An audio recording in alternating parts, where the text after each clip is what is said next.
at this. Well, if Reese said no cornstarch, no cornstarch.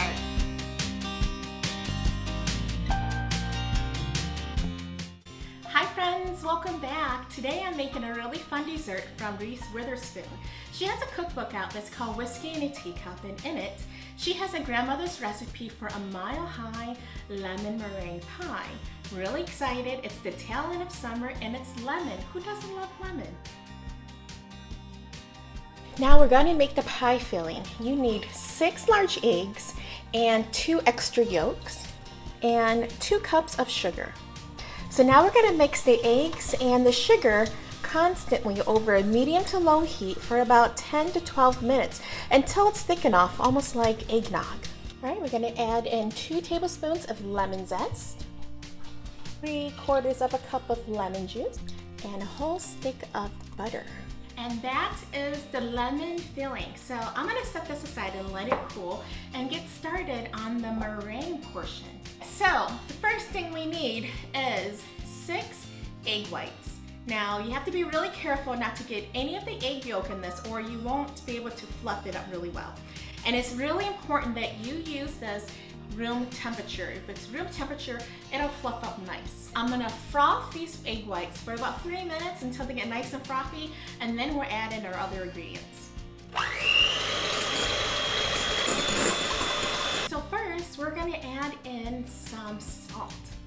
Next is some cream of tartar. Tartar or tartar? I'm not sure. Now we're gonna add in our powdered sugar. So the key is to add in the powdered sugar a little at a time. So once it's all beat in, it's going to be beautiful and glossy, and that's the consistency we want, so we can lay it on top of the lemon meringue. Okay, so my pie crust is already pre-baked and ready to go. The first thing we're gonna do is pour in that beautiful lemon filling that we already made, and it's already cooled down, so we're going to put it into the pie crust. We're gonna top it with our meringue. I mean, guys, look at this. Some of you are wondering where my buddy Gina is. She is going to join me for the taste test. I'm sad she's not gonna eat it with me, but not that sad because I'll be eating it. Okay, so I'm gonna go ahead and put this in the oven at 300 degrees, 15 minutes, then 45 minutes with the door closed with the oven off, and then we're gonna let the pie cool down, and then Gina is gonna be back with me, and I am gonna do this taste test.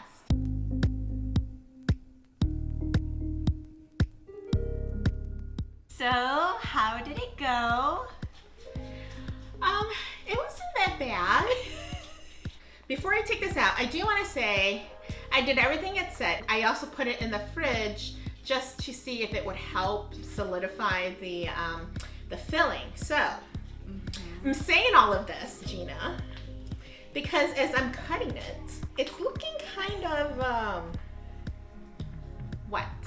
Okay, so it holds. Would it last if you were carrying the plate to someone at in the next room? Jiggle, jiggle, jiggle. It sounds like kind of a finicky recipe with the whole times of cooking, and then don't open the door, and then it needs to rest and be pampered. And I mean, when you read the recipe, what did you think? well, for something like this, don't you add cornstarch usually? Well, if Reese said no cornstarch, then no cornstarch. It's interesting how the recipe can come out so different, because you and I are not professional cooks. We don't even pretend to be, but so we're pretty good with the measuring spoon and the measurements and just cooking, but it comes out different. Like, I'm always interested in knowing, like, when we made, I think there was an Ina Gardner dish, and for me it was like a 4, it wasn't like a 5, and then I'm curious as to how it would have tasted if she made it. Taste was good, just the presentation, the form was a little off. See how it's already oozed out? You know, usually it's kind of holds together like jello or whatever. Okay. So if you made this for someone, or you brought it over to someone's house as a guest, it would be like, let's eat in the dark.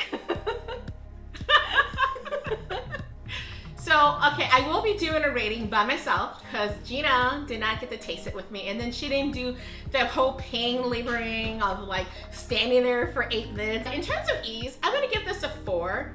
Okay. It wasn't hard, it was just tedious. In terms of taste, besides the ooziness of it because there was no thickening agent, I'm gonna give this a 5. It tastes bomb. If I was gonna make this again, or if you guys make this, make sure you add in some kind of cornstarch and it would be perfect. I love Reese Witherspoon. I love all her movies. I love her book clubs.